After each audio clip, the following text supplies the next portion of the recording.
The next element of the Resolute Leader really is to do with roles and coming up with a game plan to build a team around sets of gifts and skills.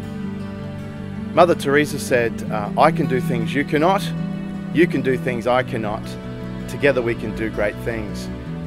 And a leader really understands that they can't do the job alone, that they need other people fulfilling other roles in order to see great things happen.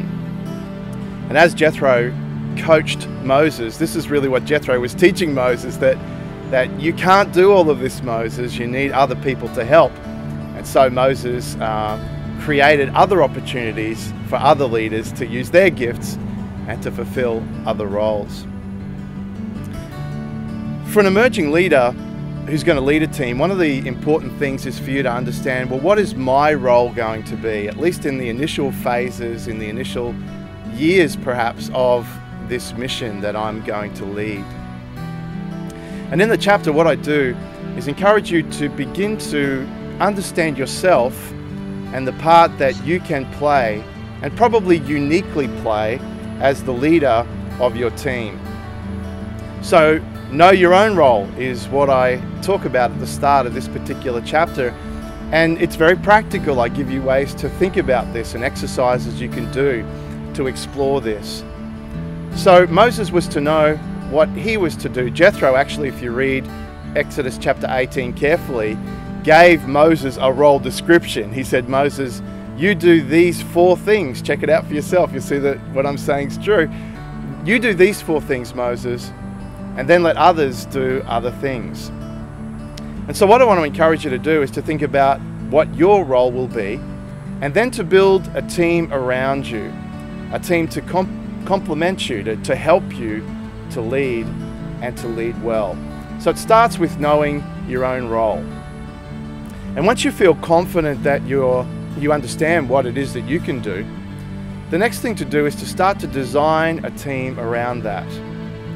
Now, I love old action films like The Dirty Dozen or the Mission Impossible series, where they have a task, a mission to fulfill, and they have to get experts in who are going to do different roles in order to see this mission succeed. So often in these old gangster type movies, you need someone who's going to drive a car and someone who's the technology expert, and they bring this team together, understanding that they need this role fulfilled and this role fulfilled and this role fulfilled in order for the mission to succeed. And what I encourage you to do in this chapter is to start thinking about, how am I going to design my team around me? How am I going to design roles so that my strengths are maximized, my weaknesses are complemented by someone else brings to the table things that I cannot do. And I think it's a great part of being a leader, this particular design phase, where you begin to imagine what sort of things need to happen, what sort of roles need to be filled in order for you to get God's job done. And so in this chapter, I teach you about how to do that. I encourage you to think about that as you go forward, because we all have different roles and different things to do.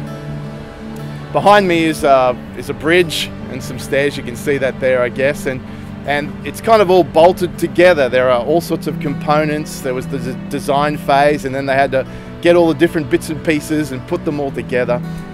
In this chapter, I teach you how to do that for your team.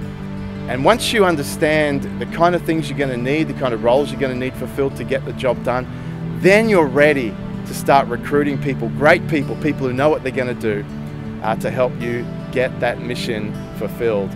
So I want to encourage you to read the chapter and to think about, what roles do I need completed so that I can move forward in this mission God has for me.